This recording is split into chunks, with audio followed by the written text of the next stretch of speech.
Viewer మనకి ఒక ప్రశ్న పంపించడం జరిగింది సార్. సాధారణంగా ఈ కట్నం అనే విషయానికి వచ్చేటప్పటికి ప్రస్తుతం ఉన్న పరిస్థితుల్లో మా అమ్మాయి లైఫ్ బాగుండాలి, మా అమ్మాయి ఆఫ్టర్ మ్యారేజ్ మేము ఎలా చూసుకుంటున్నామో అలా చూసుకోగలిగేలాగా లావిష్గా ఉండే విధంగా కానీ, మా అమ్మాయి బాగా ఉండే విధంగా కానీ ఉండాలని చెప్పి కొంచెం రిచ్ పీపుల్కి ఇచ్చి పెళ్లి చేయాలని తల్లిదండ్రులు భావించటం, లేదా బాగా సెటిల్ అయ్యి జాబ్ చేస్తూ నెలకు 1 lakh 2 lakh శాలరీ వచ్చే వాళ్ళకి ఇచ్చి పెళ్లి చేయాలని భావిస్తూ దానికోసం వీళ్ళే ఎక్కువ కట్నం ఆఫర్ చేస్తున్నారు.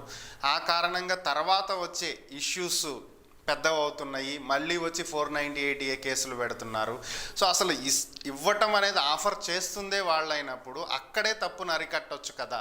ఇవ్వటము తప్పే, తీసుకోవటము తప్పే, దాన్ని అక్కడే ఆపేస్తే తర్వాత డొమెస్టిక్ వైలెన్స్లు, అడిషనల్ డౌరీ అడిగారనేటువంటి ఇబ్బందులు ఇలాంటివి ఏమి ఉండవు కదా, ఎందుకు ఇది చెయ్యట్లేదు అని అడుగుతున్నారు. ఇది ఒక సైకలాజికల్ డిజార్డర్ ఫ్యాక్టర్ సందీప్ గారు. ఒక మనిషి మీద ద్వేషం పెట్టుకొని 498A DVC అలానే మీకు రకరకాల కేసులన్నీ పెట్టి హింసిస్తున్నారు అంటే ఇక్కడ మీకు క్రూయాలిటీ మీకు అర్థమైపోతుంది. సో వీళ్ళకి మానసిక రోగం ఉందనేది మనం అర్థం చేసుకోవాలి. ఫస్ట్ ఆఫ్ ఆల్ ఇలా ఎవరైతే చేస్తున్నారో వీళ్ళని ఇమీడియట్గా సైకలాజికల్ డాక్టర్ దగ్గరికి తీసుకెళ్ళాలి.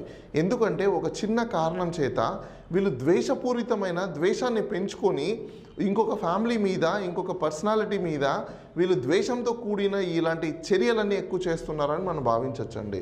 ఎందుకంటే ఇప్పుడు వాస్తవంగా అమ్మాయికి అబ్బాయికి నచ్చట్లేదు, కలిసి ఉండాలనుకోవట్లేదు. సో కలిసి అని అనుకోవట్లేదు అని అనుకున్నప్పుడు ఎగ్జిట్ రూట్ ఏంటి? డైవర్స్ తీసుకొని విడిపోయి ఇంకొకరి లైఫ్ని ఇంకొకరు స్టార్ట్ చేసుకోవడం. కానీ ఇక్కడ అలా చెయ్యకుండా చుట్టుపక్కల వాళ్ళ మాటలు విని, బంధువుల మాటలు విని, లేనిపోని భావాలని తెచ్చుకొని వీళ్ళు ఫస్ట్ ఏం చేస్తున్నారు? బంధువుల మీద, హస్బెండ్ మీద, అత్తమామల మీద, అందరి మీద ఒక 498A అనే కేసు పెడుతున్నారు. వాస్తవంగా 498A కేసు ఎందుకు పెడుతున్నారు? వీళ్ళు మానసికంగా హింసించడానికి. చాలామందిని మీరు ఒకసారి అడిగితే కొన్ని సందర్భాల్లో మనం చూస్తుంటాం, నీ అంతు చూసేంత వరకు నేను నిద్రపోను, నీ లైఫ్ డ్యామేజ్ చేసేంత వరకు నేను ఉండను అని చెప్పేసి మన తల్లిదండ్రులను చూస్తుంటాం. అంటే వీళ్ళు ఎంత దారుణంగా, ఎంత దుర్మార్గంగా ఉన్నారు అనేది మనం ఒకసారి గమనించాలి. ఇలా చేసే వాళ్ళ మీద హ్యూమన్ రైట్స్ కమిషన్లో కేసు వేయాలి. మనం ఎందుకు కేసు వేయాలి అంటే నిజంగా లైఫ్ ఇష్టం లేదు, అజ్యూమ్ ఏ మూమెంట్, లైఫ్ ఇష్టం లేనప్పుడు ఏం చేయాలి, దీనికి కావాల్సిన రూల్ ఆఫ్ లా ఏంటి, దీనికి చట్ట ప్రకారం మనం ఏ విధంగా యాక్షన్ తీసుకోవచ్చు. లైఫ్ నచ్చినప్పుడు అంటే అర్థం ఏంటి? విడిపోవాలంటే ఏం చేయాలి? లీగల్గా డైవర్స్ అనేది తీసుకోవాలి. డైవర్స్ తీసుకోకుండా ఇలాంటివన్నీ చేస్తున్నారంటే 498 అనేది ఎందుకు వచ్చింది అంటే బేసికలీ క్రూయాలిటీగా హస్బెండ్ బిహేవ్ చేసి ఒక వైఫ్ని కొట్టి ఆమెని మానసికంగా అలానే ఫిజికల్గా 2 విధాలుగా డ్యామేజ్ చేసేసి ఒక క్రూయల్ అనిమల్ లాగా బిహేవ్ చేసినప్పుడు దాన్ని కాపాడడం కోసము ఈ 498 అనే వచ్చింది. అంతేగాని ఒక హస్బెండ్ ఏదో చెప్పారని ఒక చిన్న మాటని వీళ్ళు సైకలాజికల్ ప్రాబ్లం వల్ల తీసుకొని దాన్ని వీళ్ళు డిప్రెషన్స్లోకి వెళ్ళిపోయి ఆ డిప్రెషన్స్లో నుంచి వీళ్ళు చాలా రీగ్రెస్గా బిహేవియర్లోకి వచ్చేసి ఒక మానసిక ప్రాబ్లంతో ఒకరి మీద కోపాన్ని, ద్వేషాన్ని, పగని ఇలా పెంచుకొని వాళ్ళ మీద తీసుకునే యాక్షన్ ఏదైతే ఉంటుందో అది ఇల్లీగల్ యాక్షన్ అని మనం చెప్పొచ్చు. అంటే ఎందుకంటే దాని మీద మనం కూడా రిటర్న్ యాక్షన్ తీసుకోవచ్చు.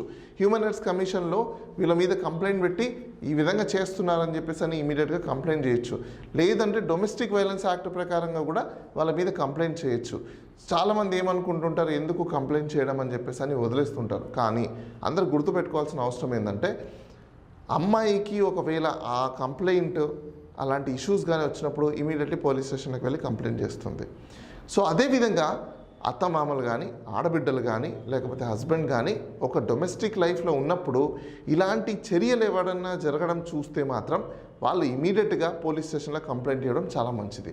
లేదు అంటే రేపటి రోజున వీళ్ళకే ఆ కంప్లైంట్ ఇవ్వకపోవడం వల్ల రివర్స్లో వీళ్ళ మీదే వాళ్ళ కంప్లైంట్ పెట్టి అనవసరంగా వీళ్ళు ఇబ్బంది పాలవుతారు.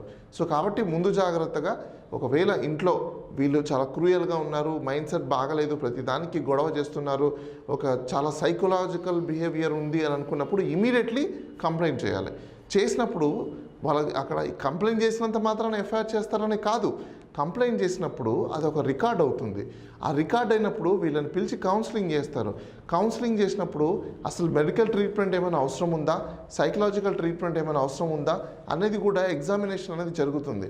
సో దీన్ని బట్టి నెక్స్ట్ యాక్షన్ ఏం చేయాలి ఏంటనేది కూడా చూసుకోవడానికి ఈజీగా ఉంటుంది. సో ఖచ్చితంగా ఎప్పుడైనా కానీ ఇలాంటి ఇష్యూస్ ఏదైనా జరిగితే డొమెస్టిక్ లైఫ్లో ఒకవేళ లైఫ్ని డిస్పస్ చేసుకోవాలని అనుకుంటే మాత్రం ఎగ్జిట్ రూట్ని ప్లాన్ చేసుకోవాలి తప్ప ఇలా ఒకరి మీద మానసికంగానో లేకపోతే శారీరకంగానో లేకపోతే హింస పెట్టి ఒక క్రూర మృగాలాగా బిహేవ్ చేయడం అనేది ఎంతవరకు సమంజసం కాదండి. అది మనం ఈ మధ్యకాలంలో ఎక్కువగా చూస్తున్నాం.